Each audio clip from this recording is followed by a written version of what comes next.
বেশি তাড়া থাকলে তাহলে কিন্তু আমি এইভাবে উল্টো কাজই শুরু করি। ধুর, এখন মনে হচ্ছে সোয়েটারটা বেরিয়ে করতে হবে। ভোরের দিকে এতটা ঠান্ডা লাগে, আবার একটানা শুরু হয়েছে রাতে, সকালে বৃষ্টি। বৃষ্টির কারণে আরোই বেশি ঠান্ডা লাগে। হাফ উঠোন ছাদ দিয়ে আবার ঝাড়ুটা রেখে বারান্দা থেকে ছাতা বের করে নিয়ে আসলাম। বৃষ্টি শুরু হয়ে গেল। এই বৃষ্টিতে ভিজলে তাহলে আর দেখতে হবে না। এমনিতেই 1 মাস ঠান্ডায় ভুগলাম। এবার বিছানায় পড়ে থাকলে শ্বশুরমশাই আছে, বড়মশাইকে না হলে বলা যাবে যে তুমি হোটেলে খেও, এক সিদ্ধ ভাত করে বাচ্চাদের খাওয়াতে পারবো, কিন্তু শ্বশুরমশাইকে তো বলতে পারবো না যে বাবা তুমিও হোটেলে গিয়ে খেও। তাই নিজেরও যত্ন নিতে হবে, সংসারেরও, প্লাস বাকি যারা আছে তাদেরও। তো তাই নিজেকে আগে সুস্থ থাকতে হবে। এদিকে দেখো, মাঝখানে ক্যামেরাটাকে একদমই অফ করে দিয়েছিলাম। সকালে এতটা পরিমাণে তারা কি বলবো। আজও বরমশাই তাড়াতাড়ি বেরোবে। এখন বাজে 7টা 8, 7:30টার মধ্যে বরমশাই বেরোবে।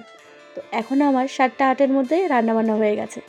তোমরা তাহলে বুঝতেই পারছো কত সকালে উঠে আমি সমস্ত কাজবাজ করছি।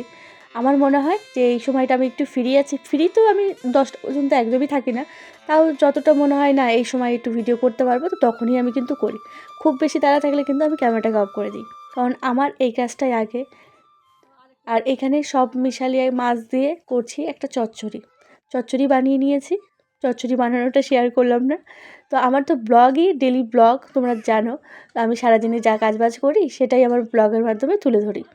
নানান রকমের কাজ করি, তো যেদিন যেটা ইচ্ছে হয় যে আজকে এইসব দেখাবো, সেদিন সেটাই কিন্তু তোমাদের সঙ্গে শেয়ার করি। ভাতে নুড়িটা দিয়ে নিলাম, আর দিয়ে সয়াবিনের তরকারিটা হয়ে গেছে। তাড়াতাড়ি করে যতটুকু যা রান্না করতে পেরেছি সেটাই দিয়ে দিলাম। এদিকে বরমশাইয়ের জন্য ছোলা আর কিশমিশটা ভিজিয়ে রেখেছিলাম, সেটাকে ভালো করে 2 থেকে 3 বার ধুয়ে দিলাম। আর ফ্রিজে আমি অনেক দিন হলো ছোলাগুলো ভিজিয়ে রেখেছিলাম। এর আগে শুধু ভাবছিলাম যে ছোলা থেকে কেন গাছগুলো হয় না। তো এর আগে তো মানে বাইরে রেখেছিলাম, তার জন্য দেখি ছোলাগুলো পচেই গেছিলো। তো এবার দেখছি চারা গাছ বেরোনো শুরু হয়ে গেছে। দেখে তো আমি খুব খুশি, বরমশাইও বেশ খুশি হয়েছে। সবার একের পর এক কাজ শুরু করে দিয়েছি।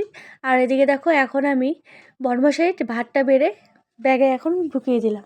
গাড়িতে হ্যান্ডেলেও একদম ঝুলিয়ে দিলাম, তা না হলে বলবে কই কই কই দাও, আমার দেরি হয়ে যাচ্ছে। সামনে থাকবে তবে কই কই করতে থাকবে। তো এদিকে আমিও আবার চলে গেলাম বরমশাইয়ের গেটটা খুলতে। আর আমার শ্বশুরমশাই এখানে একটা ওই পাশে গেটের সামনে যে ফ্রেমটা সেটা বানালো। টিনটা আবার কালকে খুলবে। ও একটু একটু করে সকালবেলা করছে, তারপর আবার বেরিয়ে যাচ্ছে, আবার রাতে আসছে, এরকমই।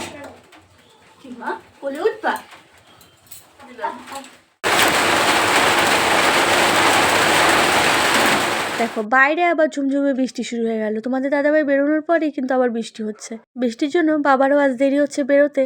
কিছুটা টাইম এখনো হাতে আসে, যদি বৃষ্টিটা কমে তারপর বেরিয়ে যাবে। তো এই সময়ই বাবা খায়, তো বাবাকেও খাবারটা দিয়ে দিলাম।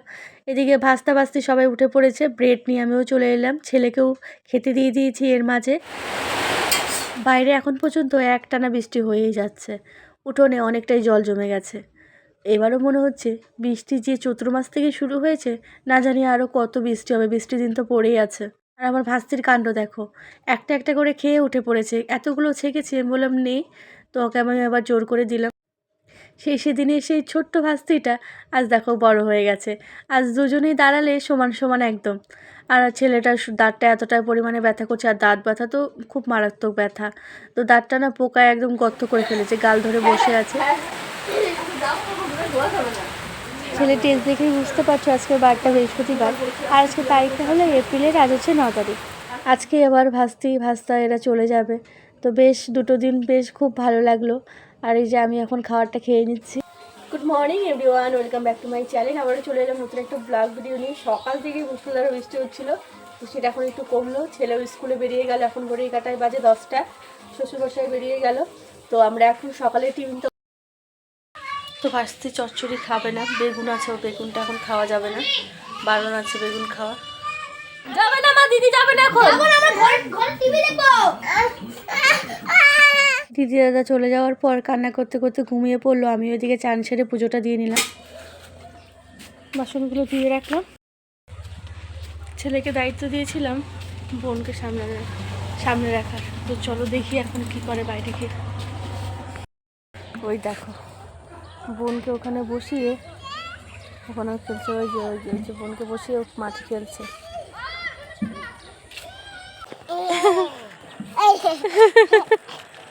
বলো এটা কি মা? চতু চলে গেল। মা আম্মা কি খাচ্ছে? ঘাস খাচ্ছে।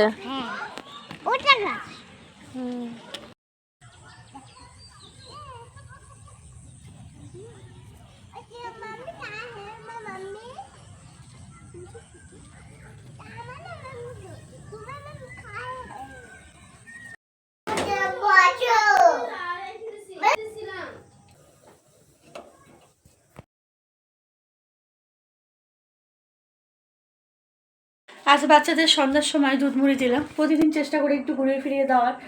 বিকেলবেলা বড়মাসে ফোন করে বলে আজকে আমার জন্য রাতে রসুন কালো জিরা বাটবে আর সিদ্ধ ভাত করবে। তো আমিও এদিকে পরের কথা মতো সবার জন্যই বানালাম আজকে সিদ্ধ ভাত। রসুনগুলো বেশ অনেকগুলো রসুন ছুলে তারপরে 4টে লঙ্কা দিলাম। লঙ্কাগুলো কিন্তু বেশ ডাসা ডাসা লঙ্কা, ঝালও হবে, তো তাই 4টাই দিলাম। আর যেহেতু আমিই খাবো, আমার না বাটা বেশি একটা ঝাল ভালো লাগে না, আমার ভালো খেতে পারি না বেশি ঝাল বাটা, মানে বাটাতে আমি ঝাল একদমই কম খেতে পারি। তোমার দাদাভাই আবার ঠিকঠাক হলেই চলে। এরকম লালচে লালচে করে হালকা তেল দিয়ে ভেজে নিলাম। তোমাদের দাদাভাই আজকে এনেছে গায়ে মাখার সাবান, কাপড় কাচার সাবান, সার্ফ, এদিকে তেল তো আনতে বলেছিলাম, নিয়ে এসেছে। শেষ হয়ে গেছে মাসকাবাড়ি। বাটা আর সিদ্ধ মাখতে গিয়ে আমার পুরো চোখে জল চলে এসেছে। কাটা জায়গাটায় বারবার শুধু হাতটা পড়ছে, আর এখানে এই কাটা জায়গাটায় লাগলে তো ভীষণ পরিমাণে জ্বালা করছে। তো যাই হোক, এভাবে রেস্ট নিয়ে বাটাটা বেটে নিচ্ছি। তুমি কি খাইছো? এবার তো আমারই তোমাকে মার দিতে ইচ্ছে করতেছে।